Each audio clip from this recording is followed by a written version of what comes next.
মাথা ব্যথা দূর করার জন্য কোনো দোয়া আছে কিনা, যে দোয়া করলে মাথা ব্যথা ভালো হয়?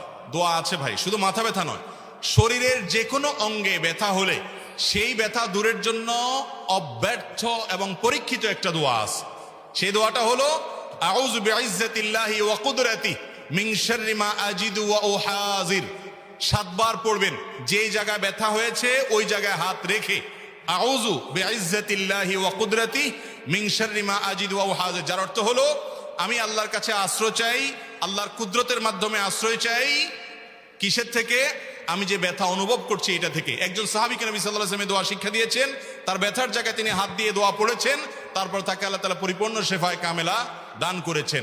এজন্য আল্লাহর প্রতি সে বিশ্বাস রেখে আল্লাহ তাআলা হাদিসে কুদসিতে বলেছেন, আনা ইনদা যান্নি আবদি বি, বান্দা আমার প্রতি যেমন ধারণা করবে আমি তার সাথে তেমন আচরণ করব। অতএব দোয়া আপনি ওই ব্যথার জায়গায় রেখে যদি পড়েন, ইনশাআল্লাহ আল্লাহ তাআলা কি করবেন? সুস্থ